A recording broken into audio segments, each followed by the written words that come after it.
சரி, நான் 75% பாஸ்கருக்கு தரதா இருக்கேன். அது போக 25% நாம 5 பேரும், அதாவது ஸ்ரீதர், கோபால், நான், தாமு பேபி பிரிச்சுக்க போறோம். ஆளுக்கு 5% கிடைக்கும். மணி, நீ எங்களை ஏமாத்த பாக்குற. 25% 5ஆ பறிச்சா ஒவ்வொருத்தருக்கும் 5% இல்ல 14% கிடைக்கும் இல்லையா? அதானே வரும். இல்ல இல்ல, கேளுப்பா, நான் உங்களை ஏமாத்த மாட்டேன், எப்பவுமே ஏமாத்த மாட்டேன். இரு நான் போட்டு காட்டுறேன். இந்த பாத்தீங்களா, 25 5ஆல வகுத்தா 5 வரும். 5 2ல போகாது. 5 25ல 5 தடவை வரும். புரிஞ்சுதா? தப்பு மணி, நான் கணக்கிட புடி, எங்கிட்டே வா, நான் போட்டு காட்டுறேன் பாரு. 5 25 5 2ல போகுமா? போகாது. 5 5ல ஒரு தடவை போகும். இப்ப 2 சும்மா இருக்கு, அத கீழே கொண்டு வந்துருவோம்.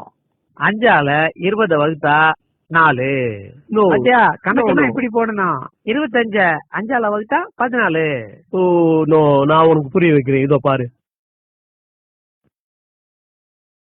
5 5 தரம் 5 5 5 25. பாரு, நல்லா போட்டாரு கணக்கு. என்ன உங்களுக்கு எவன் தான் கணக்கு சொல்லி கொடுத்தானு தெரியல. கொடுங்க, எப்படி நான் போட்டு காட்டுறேன். 14 5ஆல பெருக்கினாதான் 25 வரும். 5 × 4 20.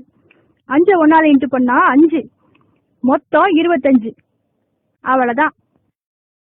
இல்ல இல்ல, இங்க பாருமா, 5 14 நான் கூட்டி காட்டுறேன் பாரு, அப்ப புரியும் உனக்கு. 14 14 14 14 14. இப்ப கூட்டி பாரு, சரியா வரும். நீ சொல்றது தப்பு, நான் சொல்றதுதான் ரைட்டு, நீயே ஒத்துக்கோ பாரு. 4 8 12 16 20 21 22 23 24 25.